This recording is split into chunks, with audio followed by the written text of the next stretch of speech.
नमस्कार, उत्तराखंड की खबरों के साथ हाजिर हूं मैं अनुपम। प्रदेश की हर छोटी बड़ी खबरों को लेकर देहरादून से बड़ी खबर है। भारत चीन सीमा पर आईटीबीपी पोस्ट तक बिजली पहुंचेगी। चीन सीमा से लगे 43 पोस्ट अब जगमग होंगे।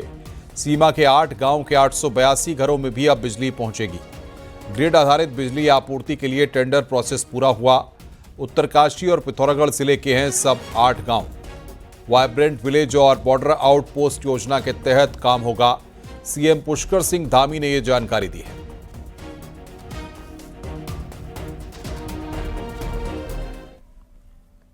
पौड़ी के देवप्रयाग मोटरमार्ग पर पयाल गांव के पास एक भीषण सड़क हादसे में 2 लोगों की मौत हो गई।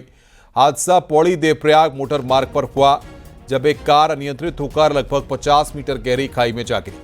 हादसा इतना भीषण था कि दोनों की मौके पर ही मौत हो गई। स्थानीय लोगों की सूचना पर मौके पर पहुंची पुलिस ने दोनों के शवों को बाहर निकाला और पोस्टमार्टम के लिए भेजा।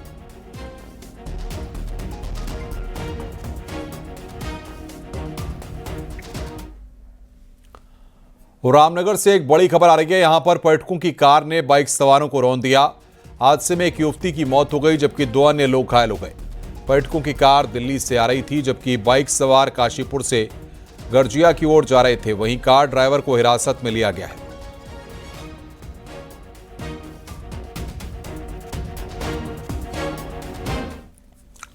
धामी सरकार की अवैध मदरसों के खिलाफ कार्रवाई लगातार जारी है। इसी के तहत रामनगर में बुधवार को 2 मदरसे सील किए गए हैं। प्रशासन की संयुक्त टीम ने अवैध मदरसों के खिलाफ बड़ा अभियान चलाते हुए कार्रवाई की। एसडीएम ने बताया कि टीम ने आशियाना कॉलोनी गुलर खट्टी के एक मदरसा और ग्राम पूछड़ी की फौजी कॉलोनी में भी एक मदरसा सील किया है। एसडीएम का यह भी कहना है कि अवैध मदरसों के खिलाफ आगे भी कार्रवाई जारी रहेगी।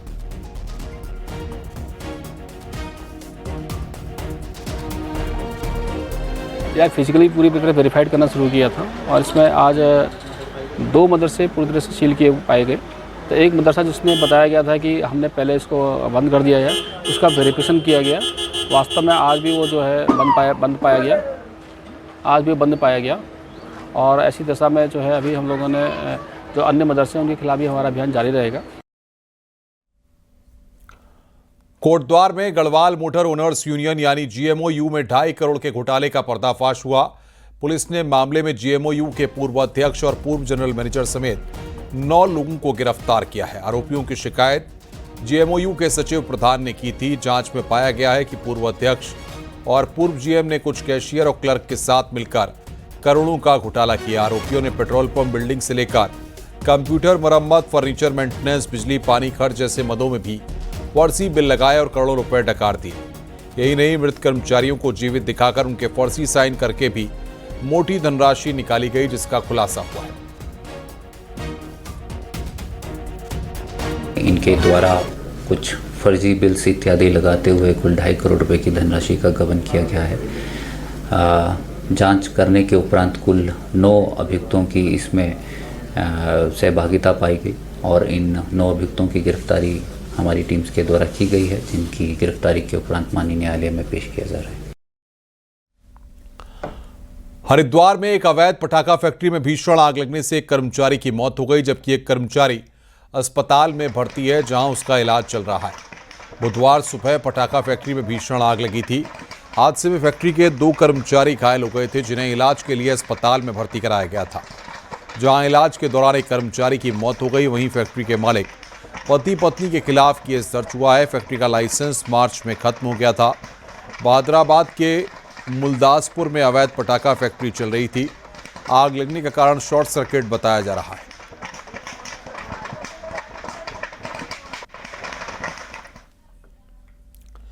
नैनीताल में घर से सड़क पर दौड़ने निकले 20 साल के युवक की मौत हो गई।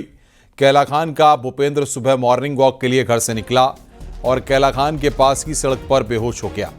स्थानीय लोगों ने भूपेंद्र को जिला अस्पताल में भर्ती किया, जहां डॉक्टरों की टीम ने उसको मृत घोषित कर दिया है।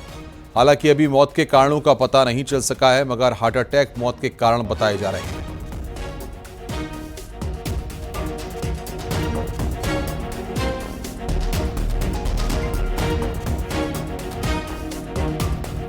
साढ़े 5 बजे के करीब हम आगे कैलाखान पहुंचने वाले थे। उसी टाइम पे दौड़ते दौड़ते वो गिर गया।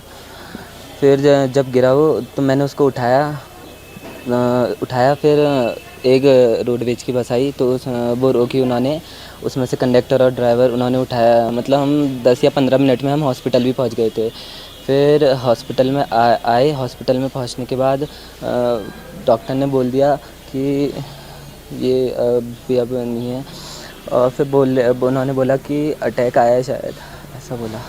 आज सुबह एक 5:45 के करीब एक 19 साल का बच्चा आया था एंड ब्रॉड डेड आया था। पुलिस को इन्फॉर्मेशन दे दी गई थी और उसके बाद मॉर्चरी में बच्चे का शव को रख दिया गया है। देहरादून सचिवालय में धामी कैबिनेट की बैठक हुई, जिसमें 3 प्रस्ताव पर मुहर लगी है। बद्रीनाथ धाम में मास्टर प्लान के तहत बन रहे आईएसबीटी की दीवार पर म्यूरलाइट वर्क के प्रस्ताव को मंजूरी मिली है। इसके साथ ही पशुपालन और डेयरी विभाग की गाय पर अनुदान देने की योजनाओं को मर्ज किया गया है।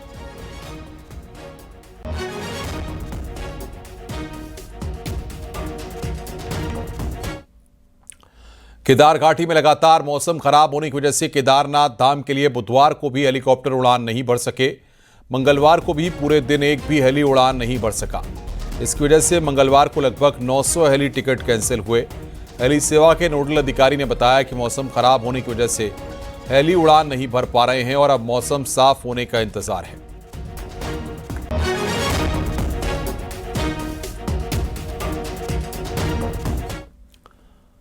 कोटद्वार और आसपास के हजारों लोगों को अब पासपोर्ट बनवाने के लिए देहरादून या श्रीनगर के चक्कर नहीं काटने होंगे।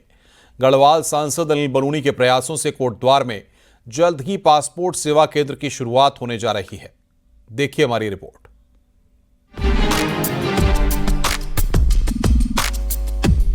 कोटद्वार में अब पासपोर्ट सेवा केंद्र की जल्द सुविधा मिलने जा रही है। पासपोर्ट केंद्र खुलने से कोटद्वार, लैंसडाउन, चौबट्टा खाल और यमकेश्वर समेत पौड़ी और आसपास के हजारों लोग सीधे तौर पर लाभान्वित होंगे। कोटद्वार में पासपोर्ट ऑफिस खुलने की मांग काफी समय से उठ रही थी।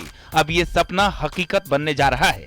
गढ़वाल सांसद अनिल बलूनी के प्रयासों के बाद केंद्र से इसकी अनुमति मिली थी और अब पासपोर्ट ऑफिस सेंटर कोटद्वार के तहसील परिसर में तैयार किया जा रहा है, जिसके लिए अनिल बलूनी ने अपनी सांसद निधि से 12 लाख रुपए की धनराशि भी दी है। सभी गढ़वाल लोकसभा के हमारे निवासियों के लिए बहुत ही सुखद समाचार है कि कोटद्वार में जो हमारा पासपोर्ट ऑफिस है वो बनकर लगभग तैयार है और आने वाले 10-12 दिनों में उसका विधिवत उद्घाटन भी हो जाएगा। जो पासपोर्ट से जुड़ी समस्याओं के लिए हमारे लोग हैं, उनको जो दूर दूर जाना पड़ता था, अब कोटद्वार में रहकर ही उनकी समस्याओं का समाधान हो पाएगा।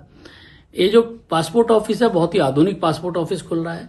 इसमें जो आर्थिक जो पक्ष था उसके लिए 12 लाख रुपए मैंने तुरंत अपने सांसद निधि से उसके लिए आवंटित किए थे और अब बनके भी लगभग तैयार है। मुझे लगता है कि अब जल्दी इसका उद्घाटन हम लोग कर देंगे। वहीं पासपोर्ट सेंटर खुलने की खबर से स्थानीय युवाओं में खुशी है। वैसे तो पौड़ी जिले के श्रीनगर में एक पासपोर्ट सेंटर पहले से है, लेकिन कोटद्वार और आसपास के क्षेत्र के लोगों की मांग को देखते हुए सांसद गढ़वाल अनिल बलूनी ने कोटद्वार में भी पासपोर्ट सेंटर को खोले जाने का वादा किया था और अब उस दावे का नतीजा है कि पहली बार किसी एक जिले में 2 पासपोर्ट सेंटर खुलने जा रहे हैं।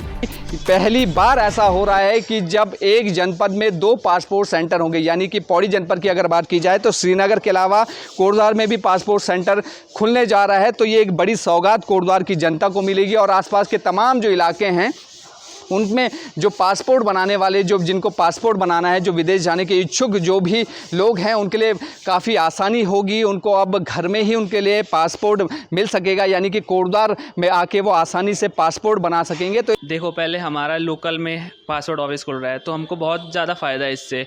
और जैसे हमको देहरादून जाना पड़ता है, श्रीनगर जाना पड़ता था, तो ये हमको बहुत ज़्यादा पड़ जाता था। जैसे पैसों से भी मतलब जो एफर्ट नहीं कर सकता इतना, उसके लिए भी ज़्यादा पड़ता था। धन्यवाद करना चाहूँगा श्री अनिल बलूनी जी का, जिन्होंने कोटद्वार की जनता को इतनी बड़ी सौगात दी है।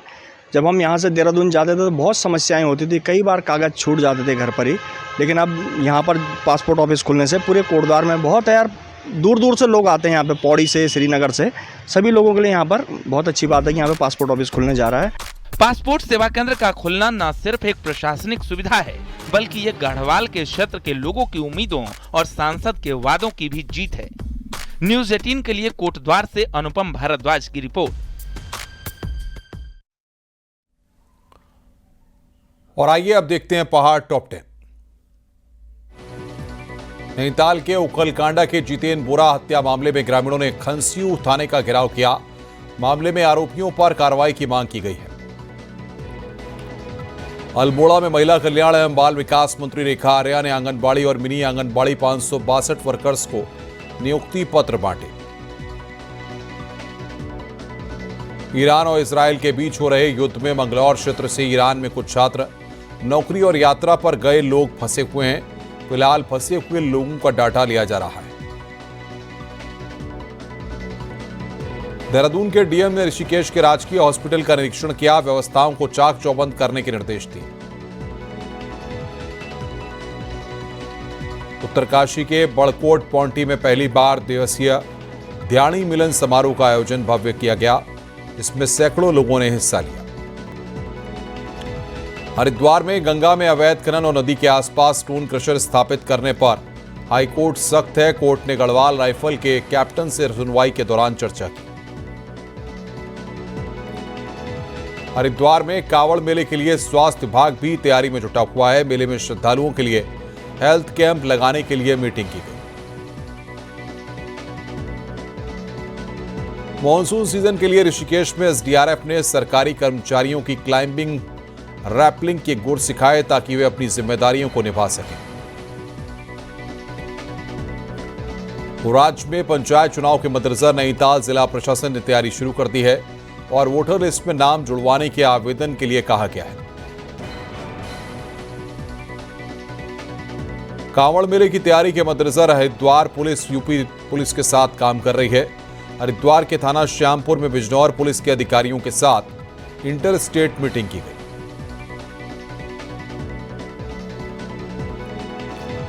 एक 186 साल पुराना राष्ट्रपति आशियाना अब जनता के लिए खुलने जा रहा है। 21 एकड़ में फैले राष्ट्रपति निकेतन में बाघ योग ध्यान के लिए स्पॉट से लेकर लोगों को भारतीय सेना की 251 साल पुरानी रेजिमेंट पीबीजी के इतिहास को जानने समझने का मौका मिलेगा। देखिए रिपोर्ट।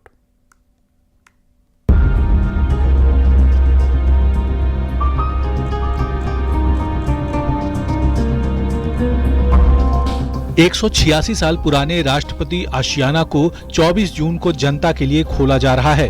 देहरादून में तकरीबन 21 एकड़ क्षेत्रफल में फैले इस एरिया का इस्तेमाल फिलहाल राष्ट्रपति बॉडीगार्ड यानी पीबीजी द्वारा किया जा रहा है, लेकिन अब इसके मेन बिल्डिंग तक लोग एंट्री कर सकेंगे। 19 तारीख को राष्ट्रपति द्रौपदी मुर्मू देहरादून आ रही हैं, जहां 132 एकड़ जमीन में विकसित किए जा रहे अत्याधुनिक पार्क की आधारशिला रखेंगी। 1 साल के अंदर पार्क को बनाकर जनता को समर्पित करने का टारगेट है। बुधवार को राष्ट्रपति निकेतन में काम जोरों पर चलता दिखा। यहाँ खूबसूरत लिली तालाब, रोज गार्डन, रॉकरी तालाब, लकड़ी के पुल और योग और ध्यान के लिए स्पेशल एरिया बनाए गए हैं। राष्ट्रपति निकेतन में बाहर की दीवारों पर लैंडस्केप, उत्तराखंड की ग्रीन थीम पर कलाकृतियाँ भी बनाई जा रही हैं। ये ब्यूटी की थीम दी है हमें, लैंडस्केप, उत्तराखंड ग्रीनरी, ये थीम पर काम कर रहे हैं। कितने लोगों की टीम है, कहाँ पर बना रहे हैं? अभी तो यही एरिया है, आगे राजपुर रोड का ही है। हम करीब 7 से 8 लोगों की टीम है। लोगों को अब राष्ट्रपति आशियाना के साथ ही भारतीय सेना की 251 साल पुरानी रेजिमेंट पीबीजी के इतिहास और इसके 186 साल पुराने अस्तबल को देखने का मौका मिल सकेगा। राष्ट्रपति द्रौपदी मुर्मू के निर्देश पर ही राष्ट्रपति निकेतन जनता को समर्पित होने जा रहा है। वो 19 से 21 जून तक देहरादून में रहेंगी। देहरादून में महामहिम राष्ट्रपति महोदया का यहाँ पे विजिट है और ये 3 दिन की विजिट है, जहाँ पे रात्रि प्रवास में भी महामहिम महोदया यहाँ पे रहेंगी। इनकी सुरक्षा के लिए हमने व्यापक प्रबंध कर रखे हैं। प्रॉपर हमने ट्रैफिक प्लान इसको बनाया है। साथ साथ जितने भी कर्मचारी और अधिकारी हैं उनकी नियमित रूप से ऑन स्पॉट उनकी ब्रीफिंग। राजपुर रोड पर बने इस राष्ट्रपति निकेतन में अब आम जन प्रकृति की खूबसूरती और इतिहास को एक साथ रूबरू होने के साक्षी बनेंगे, जिसके लिए तैयारियां जोरों पर चल रही हैं। न्यूज़ 18 के लिए सत्येंद्र बर्थवाल के साथ भारती सकलानी उनियाल की रिपोर्ट।